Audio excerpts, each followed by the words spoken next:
पहले जहाँ घर के हालात ऐसे थे कि 2 वक्त की रोटी भी बड़ी मुश्किल से नसीब होती थी, हर वक्त अपने रिस्क के पूरे होने के लिए अल्लाह ताला से दुआएं मांगती रहती थी।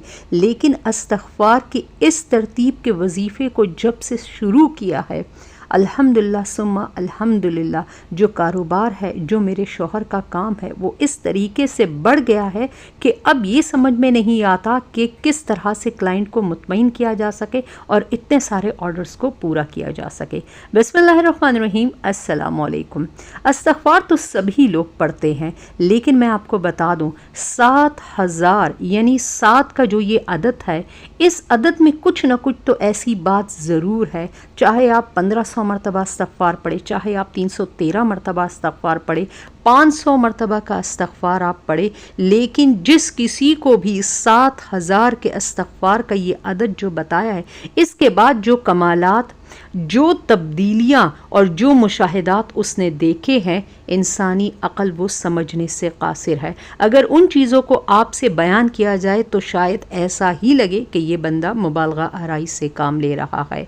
मैं आपको बताऊं 7000 के अदद में ऐसा ज़रूर कोई राज पोशीदा है कि जब भी 7000 के अदद के साथ इस्तग़फ़ार एक दिन में पढ़ा जाता है, इसका ये वजीफ़ा खाली कभी गया ही नहीं है।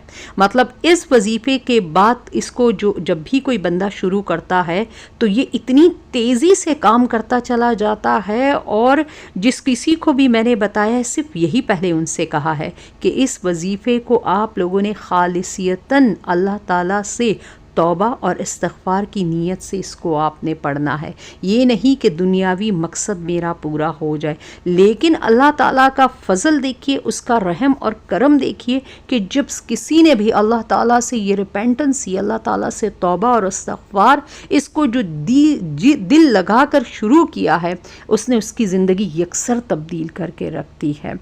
एक क्लाइंट का कहना है कि किस तरह से मैंने जब ये 7000 इस्तग़फ़ार का वर्द शुरू किया, अल्लाह ताला ने मेरी झोली। ऐसा क्लाइंट कि जिसको मतलब प्रेगनेंसी होना, आप सबको पता है मेरा हिकमत का काम है, वीडियो के दौरान एड भी चलता है, और उनकी हिस्ट्री कोई इस कदर मुश्किल थी कि मेरी समझ से बाहर था।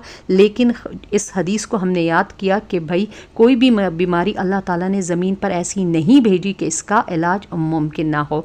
उस केस को लिया, उन्हें दवाएं दी, उनको मेडिसिन्स दी, और अल्लाह ताला ने विदिन 2 मंथ उनकी प्रेगनेंसी हो गई। क्योंकि हम खाली किसी को दवाएं नहीं देते, हम जब भी किसी को देते हैं तो अपना एक डाइट प्लान उसको बताते हैं, साथ में उस बंदे को वज़ाइफ बताए जाते हैं। और जब फर्स्ट मंथ में उनका नहीं हुआ, उनके पीरियड्स आ गए, उनका मेरे पास फ़ोन मतलब व्हाट्सअप के ऊपर मैसेज आ गए कि आप ही इस दफ़ा पीरियड स्टार्ट हो गए, अब क्या करना है।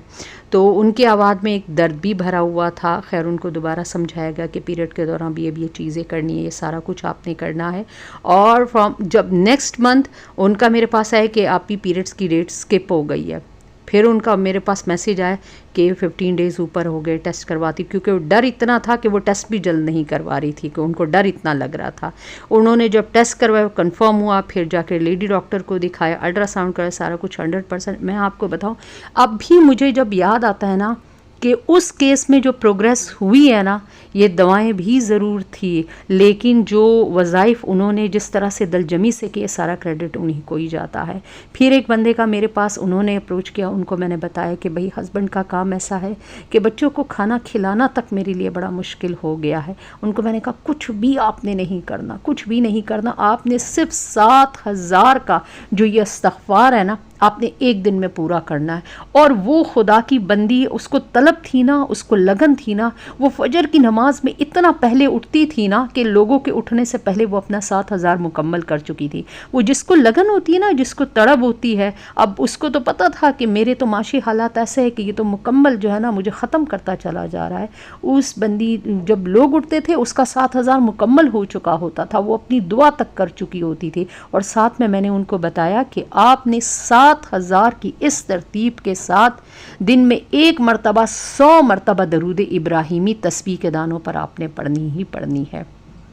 और जो चेंजेस थे, मतलब वो बंदा भी ऐसा है कि जिसने ये बात मुझे बताई है कि ऐसा तो मैं कह ही नहीं सकती हूँ कि यार ये बंदा झूठ बोल रहा है, कि काम इतना अब हो गया है कि अब मेरे हस्बैंड के संभालने का नहीं है कि वो किस तरह से इसको पूरा करे, इन ऑर्डर्स को, इन माल को। कहा कि इतनी है जो है ना वो आ गई थी कि अपनी गाड़ी तक बेचने का फ़ैसला कर दिया था कि इसको बेच देते हैं ताकि जो है ना जो मामलात जो है ना वो थोड़े से चल सके हमारे। तो अल्लाह ताला ने गाड़ी को भी सलामत रखा और अल्लाह ताला ने काम को भी आगे से चला दिया। मैं आपको बताऊं कि किसी भी शक में, किसी भी तज़बज़ब में आपने नहीं रहना, सिर्फ वो एहतियातें आपने लाजिम रखनी है जो इससे पहले वाली वीडियो मैंने आपसे शेयर की है। मैं आपके साथ वो जो कि ये जो गलतियां हैं, इन गलतियों को आप दुरुस्त कर ले तो आपका इस्तग़फ़ार भी आपके लिए बेहतर होना स्टार्ट हो जाएगा। मैं आपके लिए एंड स्क्रीन कर वो वीडियो भी लगा दूंगी, आप उसको भी देख लीजिए जिन्होंने उसको नहीं देखा। क्योंकि जब तक अगर हमारी ज़िंदगी में यही बुनियादी गलतियाँ मौजूद है तो चाहे फिर हम कितना ही इस्तग़फ़ार क्यों ना कर ले, हम दूसरों का हक़ मार रहे हैं, झूठ बोल रहे हैं, बेहयाई के साथ इस किस्म की ज़िंदगी गफलत की गुजार रहे हैं, तो यार करम की नज़र और फ़ज़ल अल्लाह ताला का, तो यार ये कैसे हो सकता है कि यहाँ हम तौबा भी किए जा रहे हो, मुसलसल गुनाहों के साथ भी हम जुड़े हुए। तो थोड़ा बहुत हमें अपनी ज़िंदगी को तब्दील करना होगा। और ये जो 7,000 का इस्तग़फ़ार है, आपने जैसे ही इसको शुरू करना है, यकीन जाने आप इसको जितनी भी सेटिंग में करना चाहते हैं अपनी सहूलत के लिहाज से, क्योंकि कुछ लोग कंबाइंड फैमिली सिस्टम से ताल्लुक़ रखते हैं, कुछ ऐसे लोग हैं जिनके साथ छोटे छोटे बच्चों का साथ है, या ऐसी है जो वर्किंग लेडीज़ है, कहीं जाकर काम करती है, तो मैं आपको मुश्किल में हरगिज़ नहीं डालूँगी। आप इसे तोड़ कर लीजिए, 2-3 सिटिंग में कर लीजिए, 4 सिटिंग में, 5 सिटिंग में कर लीजिए, जिस तरह से आपको सहूलत आसानी हो। आपने अव्वल आखिर 11-11 मरतबा दरूद शरीफ पढ़नी है और 7,000 के जो ये इस्तिग़फ़ार का विर्द है, ये इस नीयत से आपने पढ़नी कि अल्लाह ताला मेरे गुनाहों की आप मुझे माफ़ी दे दे।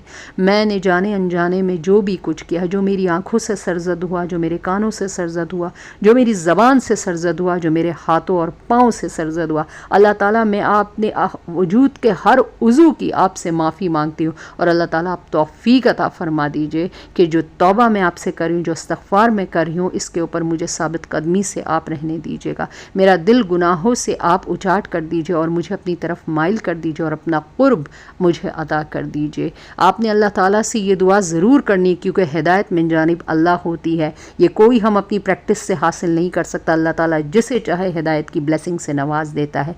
बस इस्तग़फ़ार की जो तरतीब आपके साथ शेयर की है कि आपने 7,000 इस्तग़फ़ार सिर्फ सच्चे दिल से इस नीयत से करनी कि अल्लाह ताला आप मुझे मेरे गुनाहों की बख्शिश और माफ़ी दे दीजिए। और दिन में 100 मरतबा दरूद इब्राहिमी तस्बीह के दानों पर लाजिम उसके साथ पढ़नी ही पढ़नी है आपने।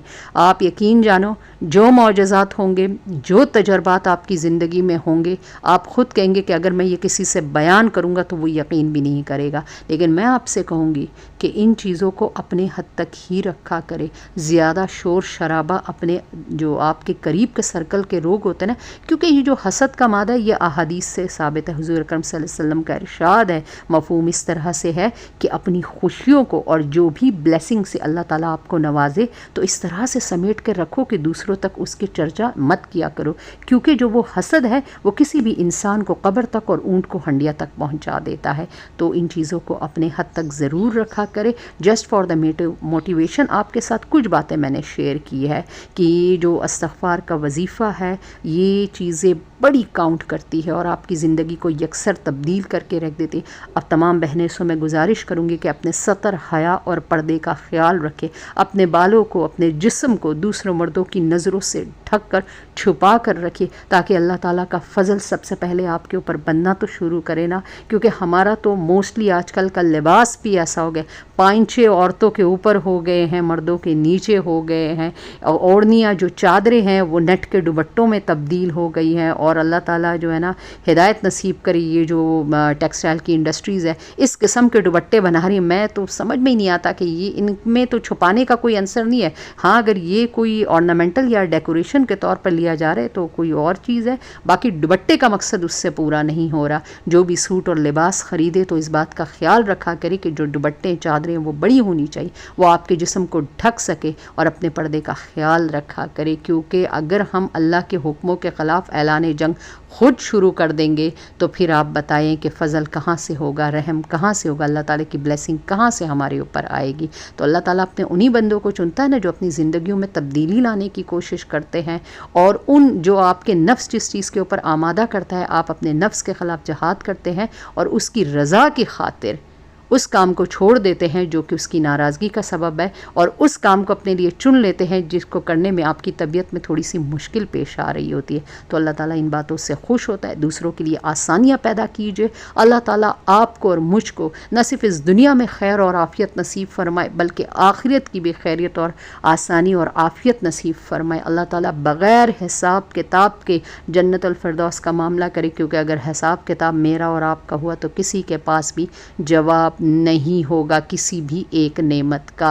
अल्लाह ताला हम सबको आसानियों से नवाजे। सदका जारिया की नीयत से इस वीडियो को ज़रूर अपने मुसलमान बहन भाइयों में शेयर कीजिएगा। और अगर मेरे किसी भी बहन भाई को अगर प्रेगनेंसी नेचुरल तौर पर कंसीव करने में दिक्कत पेश आ रही है तो आपको एक ऐड भी दिखाया गया, दिए गए व्हाट्सअप नंबर पर आप अपना मैसेज कर सकते हैं, अपनी मेडिसिन भी ऑर्डर करके मंगवा सकते हैं और अपनी अपॉइंटमेंट भी बुक कर सकते हैं ताकि आपकी कस्टमाइज मेडिसिन बनाई जा सके। वीडियो को कर दीजिए अच्छा सा लाइक, चैनल पर नए सब्सक्राइब कर दीजिए। इंशाल्लाह दोबारा किसी अमेजिंग इन्फॉर्मेशन के साथ आपकी खिदमत में हाजिर होंगी। अल्लाह हाफिज़।